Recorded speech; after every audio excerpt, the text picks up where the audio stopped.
I think I've angled this wrong.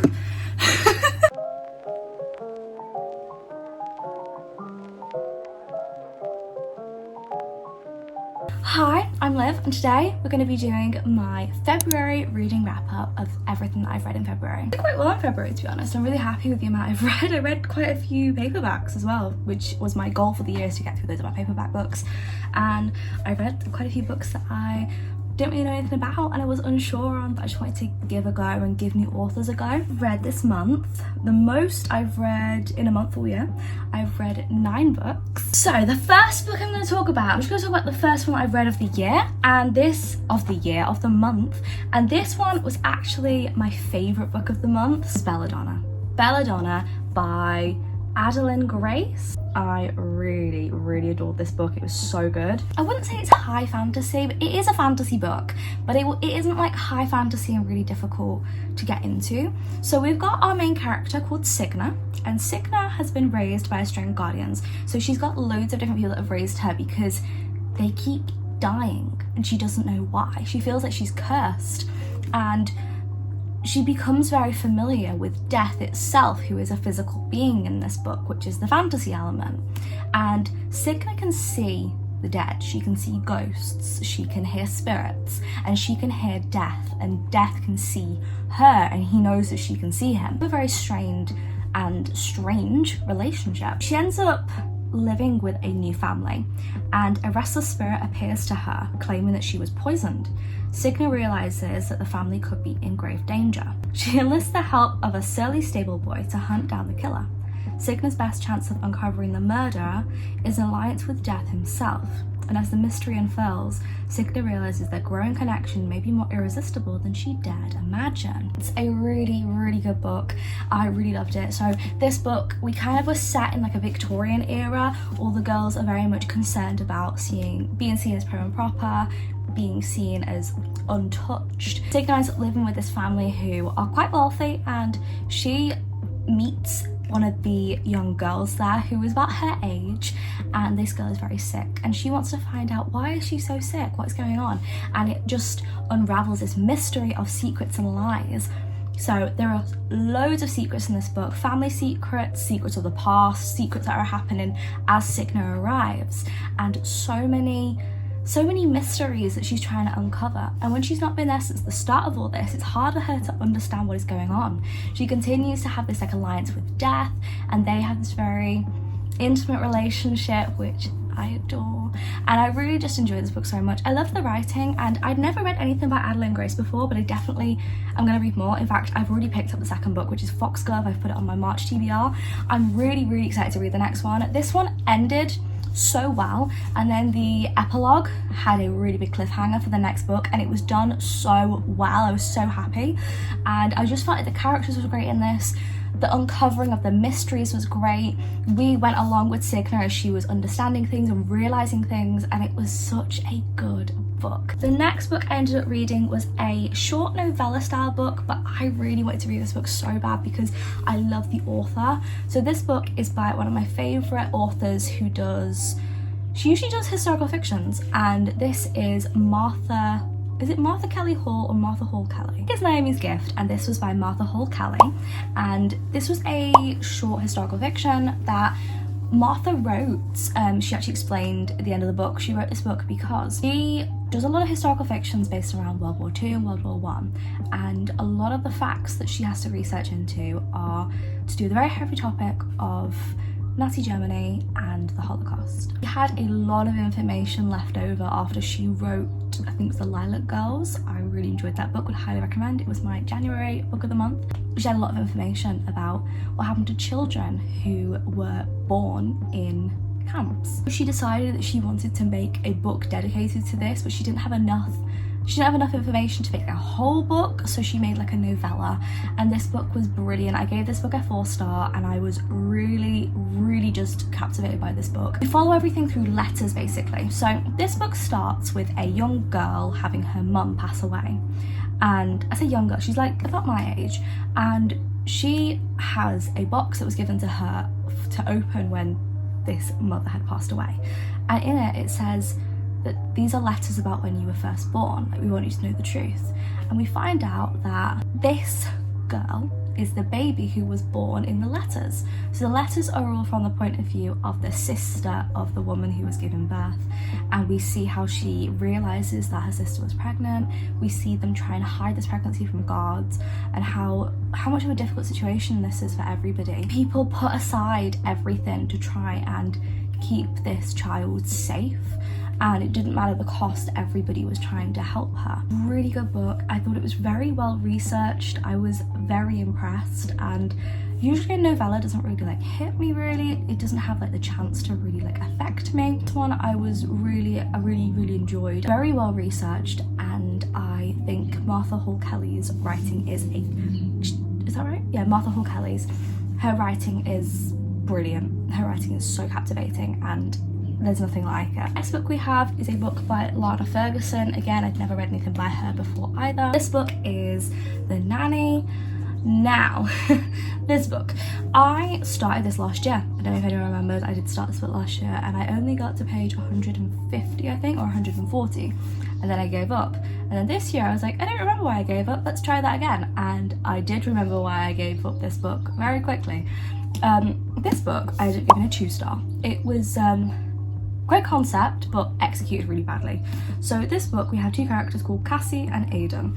So Cassie is unemployed and she needs a job fast, and she's debating firing up her OnlyFans account or trying her hardest to get a job. So she becomes a nanny, and the guy that she's become a nanny for, the dad, he is a single dad, and he ends up being very sweet to her basically, and they fall for each other. And then when she sees something on him, or she sees like a scar on him or something, she recognises him from her OnlyFans, and he is a customer who used to pay her to send things to him. So it's all about them trying to navigate this relationship. She's trying to keep the secret that he really does know her, because she doesn't know what he's going to think when he finds out that she knew him from OnlyFans. Really, you know, great concept. The child was written really well, but we got to page 160, I'd say, and that's when everything went downhill. By page 160, these two got together. The child had already warmed to the nanny and really seen as like a mom anyway. Got to like the end point of a relationship by the halfway point of the book. I'd say probably by the page 200 we had like the big reveal of like, oh my god, this is who I actually am. But I felt like because we'd gotten to the point of their relationship being like perfect too quickly, Aiden's character just kind of went downhill from her, and he just became this guy who was obsessed with just sleeping with her, never really having conversations with her anymore. It just felt like Lana, the writer, gave up with his character. I also felt like the ending was very rushed and very typical, and I just felt like it was a great concept that was executed so badly. And you could tell that by the halfway point she'd pretty much given up on Aiden's character. He was really like forward thinking throughout the whole book and so sweet, and then by the end he was just like obsessed with sleeping with our main character. Really didn't enjoy, and gave it a 2-star basically. I ended up reading, oh my god, this has become one of my favourite romances now. The next one I ended up reading was Love of My Afterlife by Kirsty Greenwood. I adored this book. Oh my god, this is a book that I saw in the works. I thought, oh my god, it looks cute, it looks really cute, adorable. Oh my god, it's got sprayed edges, really cute. Read the back and went, oh, sounds cool, let's get it.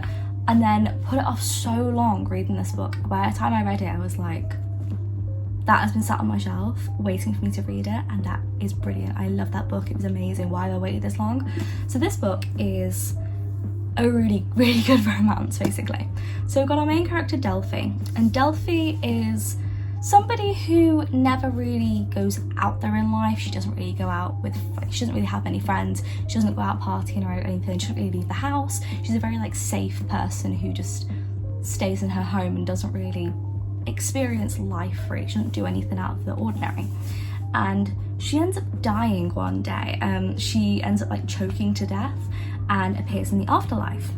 And when she gets there, she meets this guy. They both have appeared in the afterlife together. They have this meet cute and they bump into each other, and it's very awkward but very cute, and they think, oh, this isn't so bad because we've got each other. And then we find out that there's been a mix-up, and this guy was just under, I think, anaesthetic, and they'd mixed up him being knocked unconscious for him being dead. And so he gets sent back to Earth with no recollection of Delphi or even being in the afterlife. Delphi gets sent back to Earth on an adventure, like a quest, that she can stay on Earth if she manages to find this guy and get him to kiss her within 10 days. He has to kiss her of his own accord. He has to openly want to do this. She can't coerce him into it. Then she can stay on Earth. Otherwise, she has to go back to the afterlife, and that is her life done. And she's basically done on Earth. So Delphi ends up going all over the UK. Like she lives in England, by the way. Delphi ends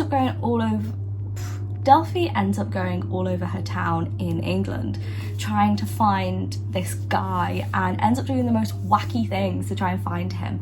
So she ends up going to like venues that he's working at, or she turns up at nightclubs that she's heard he likes to go to, and really throwing herself out there in activities that she's never done before. This book, we really see somebody go from initially being someone who doesn't really care for her life, really, like she just doesn't really do much in life, doesn't really care, thinks she's got all the time in the world, have like a massive wake-up call and realise there is so much more to life that she could be doing. And we watch this girl really find her passion in life. She makes friends along the way. There are twists and turns, a big shock twist about like 30-40% into the book.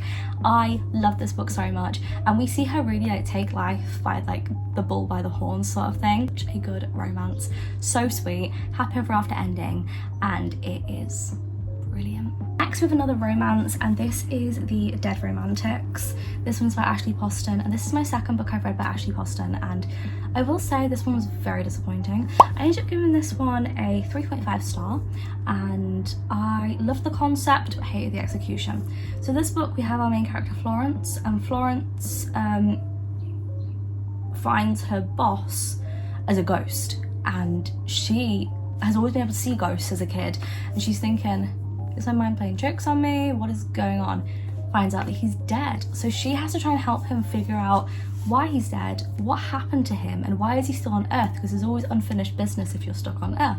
We see her try and help this guy that she's barely knows, by the way. She meets him literally in one chapter, and then this all happens within like 5 days. He ends up dying, and she doesn't really know him. So I just felt like my main problem with this book is the characters acted like they'd known each other way longer than they had. Like, it was very strange to see them really act as though that they're in love with each other honestly within like 5 days, and I was just very put off by that. I felt like it was very much like forced romance.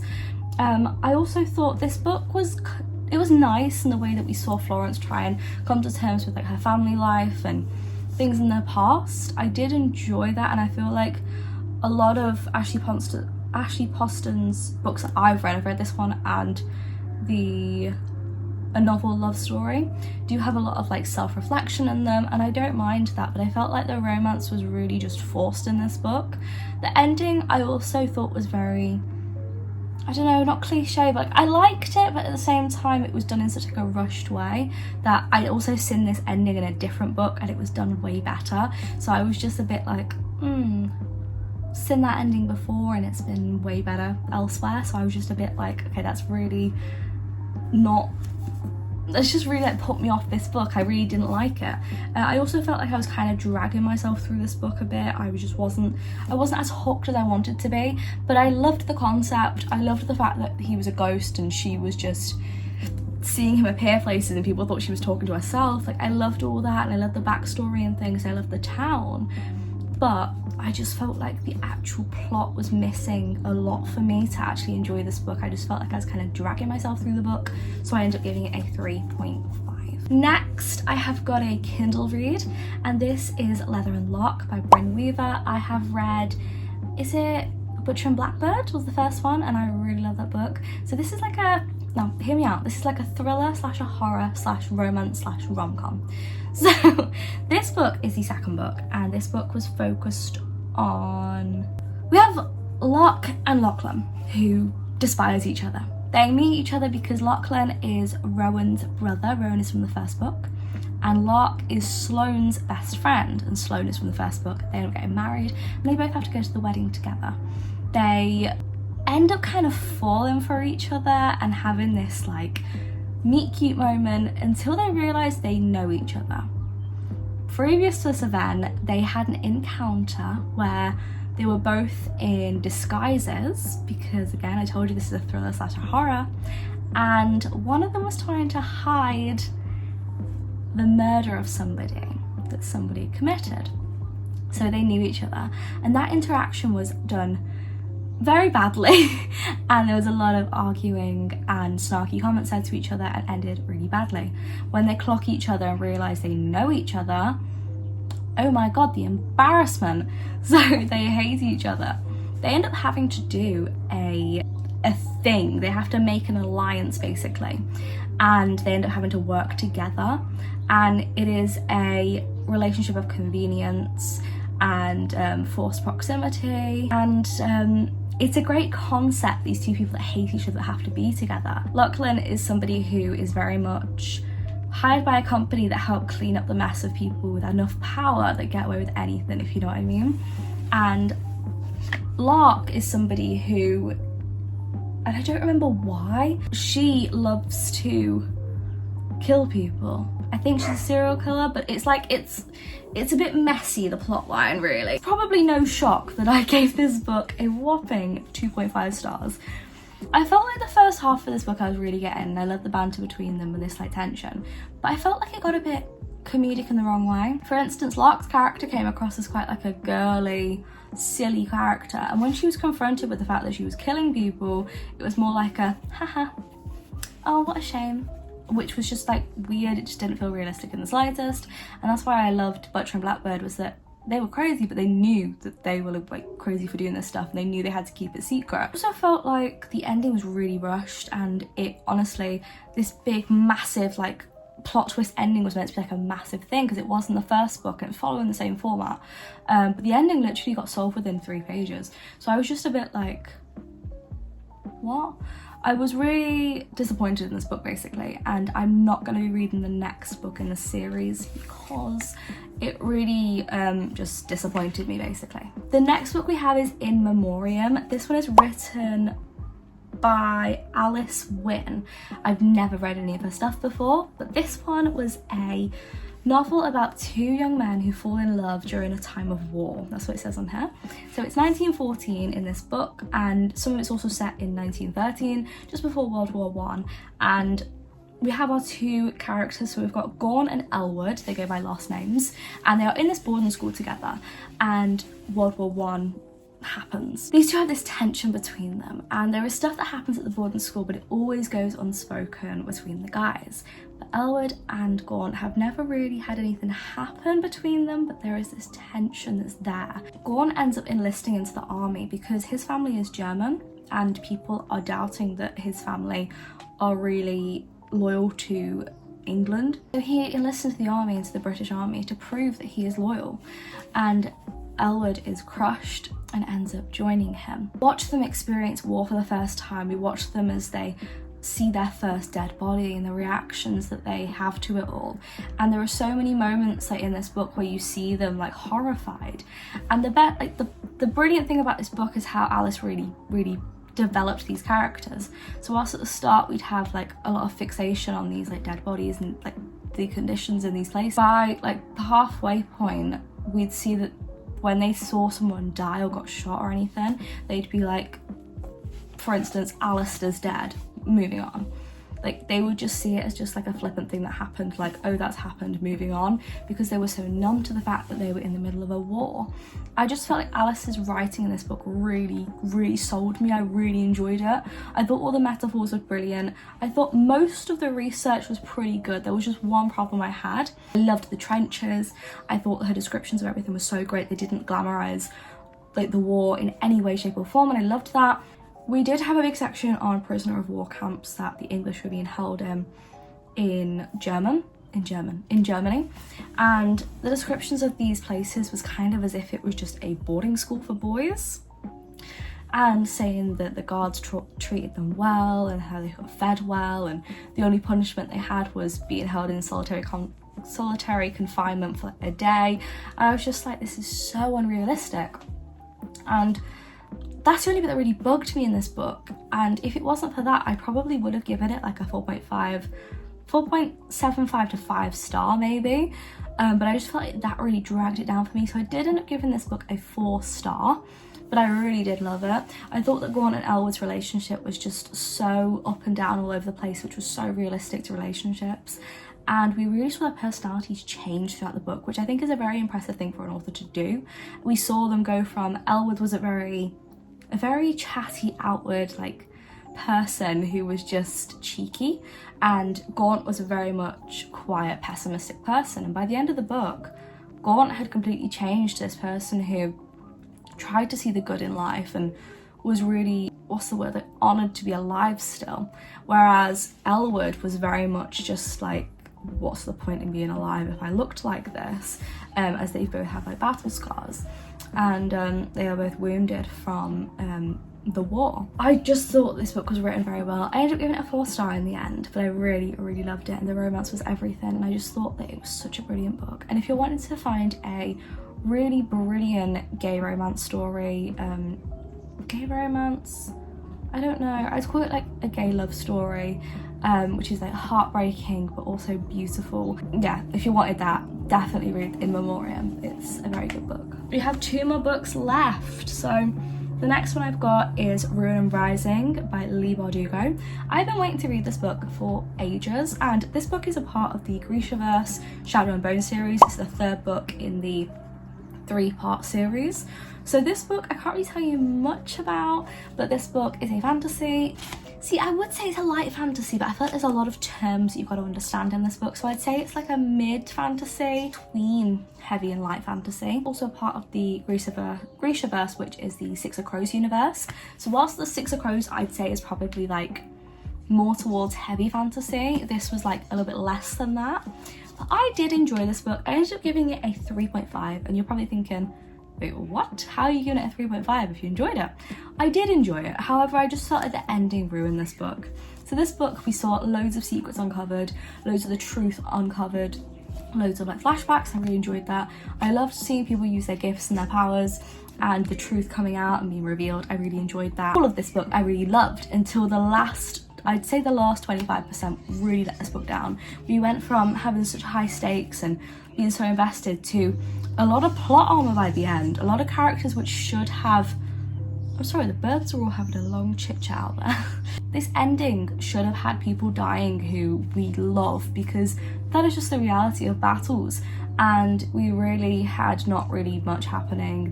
The stakes were not high, and it just felt like the ending of a 3-book series, the big thing that we've been waiting for, the big like wow moment, was so bad, and I had to knock it down like a whole star down to a 3.5, whereas it was going to be a 4.5, but the ending just completely ruined it. But other than the ending, I really did love this book. I thought it was very good.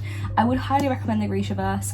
I've read the Six of Crows duology, the Shadow and Bone trilogy, and I'm about to read King of Scars and Rule of Wolves, which comes after Six of Crows. We have our last book, and this is The Murder After the Night Before by Katie Brent. I've read one of her things before. I've read one of her books, which was How to Kill Men and Get Away with It, and I did enjoy it, but I gave it probably like a 3.5 stars, and I gave that to this book as well. I loved the concept and I loved this book until the ending. Once again, the ending just let it down. This book, we have got our main character. What is she called? I don't want to get that wrong and then be calling her Molly the whole book, and then people are like, dude, she's not called Molly. Okay, we've got Molly. So Molly ends up going on a night out. While she's out on this night out, she gets blackout drunk and ends up waking up the next morning with a guy in her bed she doesn't remember. She's fully dressed and so is he. She has this smashing headache that is just pounding her head, that she feels like her head's gonna drop off, and she has no recollection of the night before. And she goes to work, everyone's giggling, looking at her, and she doesn't know why, until she sees a video online of her doing some very private things with a guy that has been recorded and put on the internet. Thinks her life is over. She gets home and she realizes, where's her roommate? Where's her best mate, who she's been trying to message and has not been contacting her? Maybe they had a fallout. What happened to her? She goes into the bathroom that night and she finds her roommate dead. This book, she's trying to find out the reasoning behind it and the truth, and she believes that somebody has murdered her, whereas the police believe that she probably had an accident in the bathroom and this was something that was just a unfortunate accident that happened. She doesn't believe that, and she goes on this big mystery solving case, and the roommate was a what do you call them, a journalist anyway, and she had a lot of files on her computer, loads of cases she was working on, and she leaves something for our main character to find, which basically says, if I pass away, look at this. So she goes on this big wild goose chase looking for the truth, and she just can't believe that her best friend would have had this accident happen at home, and she can't believe it because there's so many facts that say otherwise. So we basically follow her running around trying to find out the truth. There's loads of text messages and phone calls and this, that and the other. It is really good, and you're constantly doubting everybody in the plot. It was so good. However, the ending was just such a letdown for me. I mean, you may enjoy this book, but for me, I just thought the ending was so like, really?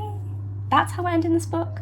I just thought it could have been so much better, the ending. But overall, I did enjoy it, and I did give it a 3.5 after all, and yeah, it was a nice read. I hope you guys have enjoyed. I'll see you guys soon with another video. Subscribe, like, and do that stuff, and I'll see you guys pretty soon. Bye!